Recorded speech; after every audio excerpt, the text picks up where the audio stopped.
আমাকে কথা বলতেই হবে। আবার কবে দেখা হবে আমি জানি না, তবে একটা দাবি করে যাব। দেলোয়ার হোসাইন সাঈদীর জীবনের শেষ দিনগুলো কেমন ছিল? কেন তাকে নিয়ে এত বিতর্ক? কিভাবে একজন সাদাসিধে গ্রামের মানুষ, যাকে একসময় তার নিজের গ্রামের লোকেরাই ঠিকমতো চিনত না, তিনি একটা সময় দেশের অন্যতম আলোচিত এবং একই সাথে সমালোচিত ব্যক্তিতে পরিণত হলেন? কেন তার জীবনের শেষ দিনগুলো কাটল অন্ধকার কারাগারের 4 দেয়ালের ভেতর? 2023 সালের 14ই আগস্ট যখন খবর ছড়ালো যে তিনি আর বেঁচে নেই, তখন কেন দেশের মানুষ পরিষ্কার 2 ভাগে ভাগ হয়ে গেল?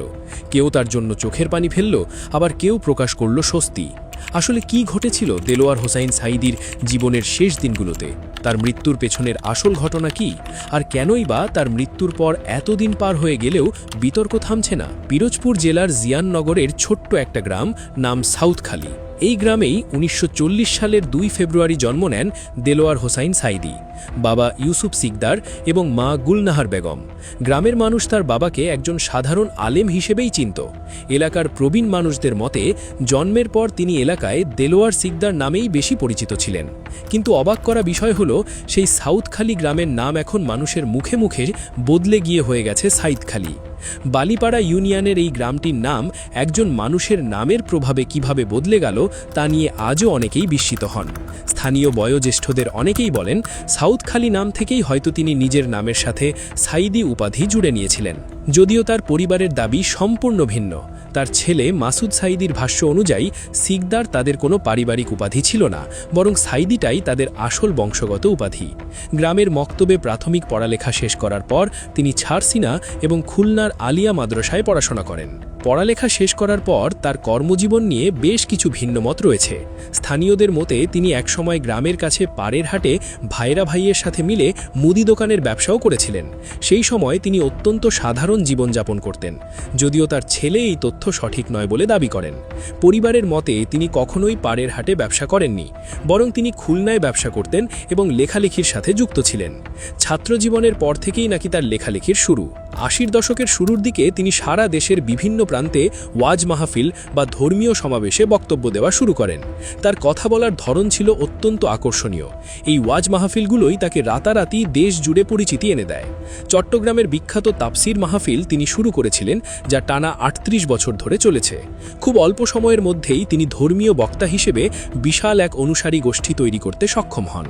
কিন্তু এই আকাশচুম্বী জনপ্রিয়তার পাশাপাশি ধীরে ধীরে তার বিরুদ্ধে কিছু গুরুতর অভিযোগও উঠতে শুরু করে।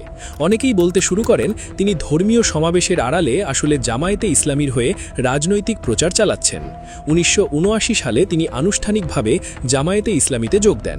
এরপর তিনি সরাসরি রাজনীতিতে সক্রিয় হয়ে ওঠেন এবং 1996 ও 2001 সালের জাতীয় সংসদ নির্বাচনে পিরোজপুর 1 আসন থেকে পরপর 2 বার সংসদ সদস্যও নির্বাচিত হন। শুধু দেশেই নয়, দেশের বাইরেও তাকে নিয়ে কম বিতর্ক হয়নি।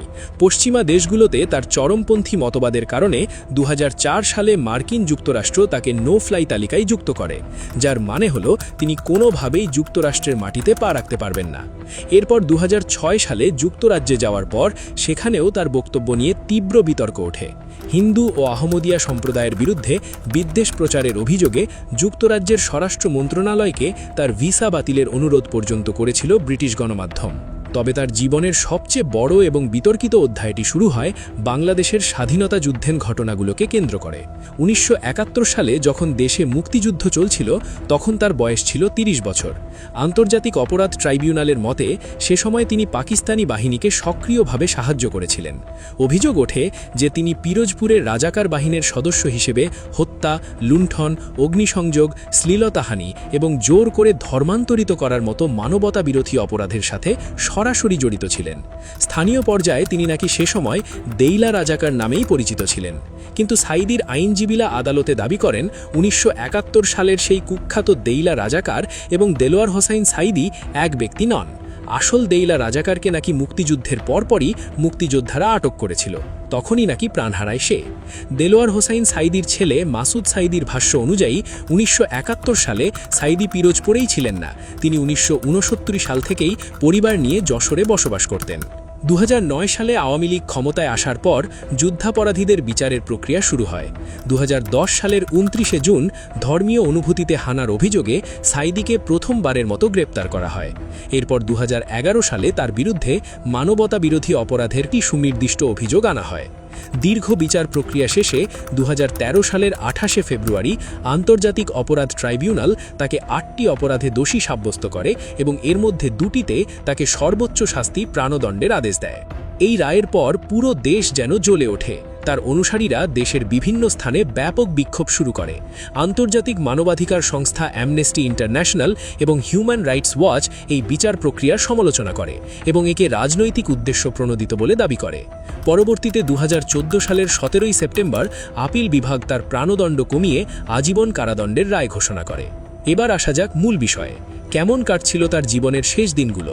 2010 সালে গ্রেপ্তারের পর থেকে দীর্ঘ 13 বছরের বেশি সময় ধরে তিনি বন্দি জীবন কাটাচ্ছিলেন। বয়সের ভারে এবং নানা শারীরিক জটিলতায় তিনি বেশ দুর্বল হয়ে পড়েছিলেন। কাশিমপুর কেন্দ্রীয় কারাগারে তাকে রাখা হয়েছিল। সেখানে তিনি বাইরের পৃথিবী থেকে সম্পূর্ণ বিচ্ছিন্ন ছিলেন। পরিবারের সদস্যদের সাথে দেখা করার সুযোগও অত্যন্ত সীমিত ছিল। এক সময়ের যেই মানুষটির কথায় লাখো মানুষ জড়ো হতো, সেই মানুষটির শেষ দিনগুলো কাটছিল 4 দেয়ালের বন্দিদশায়। কারাগারে তার রুটিন ছিল খুব সাধারণ: বই পড়া, ইবাদত করা এবং নিজের শারীরিক অসুস্থতার সাথে লড়াই করা। এভাবেই কাটছিল তার জীবনের শেষ সময়টুকু। 2023 সালের আগস্ট মাসের মাঝামাঝি সময়।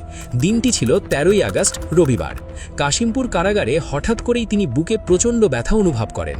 কারা কর্তৃপক্ষ বুঝতে পারে যে তার বড় ধরনের হার্ট অ্যাটাক হয়েছে। দ্রুত তাকে গাজীপুরের শহীদ তাজউদ্দিন আহমেদ মেডিকেল কলেজে হাসপাতালে নেওয়া হয়।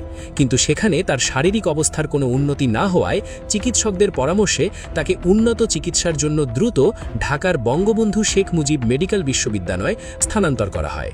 সেখানে তাকে বাঁচানোর জন্য চিকিৎসকরা আপ্রাণ চেষ্টা করেন, কিন্তু সব চেষ্টা ব্যর্থ করে দিয়ে পরের দিন অর্থাৎ 14ই আগস্ট 2023 সালে 83 বছর বয়সে তিনি মৃত্যুর কোলে ঢলে পড়েন।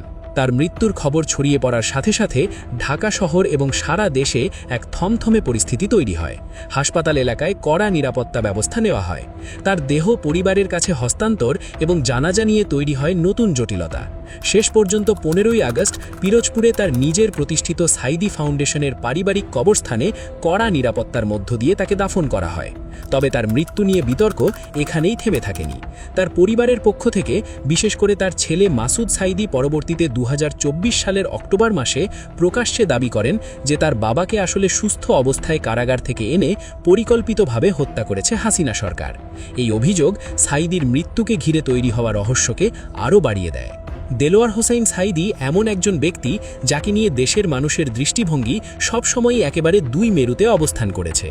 এক দলের কাছে তিনি ছিলেন একজন প্রখ্যাত ইসলামিক বক্তা এবং অবিসংবাদিত নেতা। তাদের চোখে তিনি নিছক রাজনৈতিক ষড়যন্ত্রের শিকার। অন্যদিকে দেশের আরেক বিশাল অংশের মানুষের কাছে তিনি একজন চিহ্নিত যুদ্ধাপরাধী। সাইদির জীবনের শুরু থেকে শেষ পর্যন্ত পুরোটা জুড়েই ছড়িয়ে আছে হাজারো প্রশ্ন আর বিতর্ক।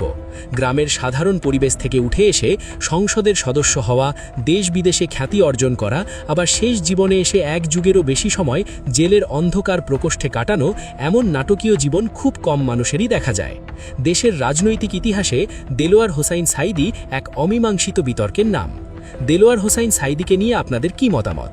আপনার মন্তব্য জানিয়ে দিন আমাদের কমেন্ট সেকশনে।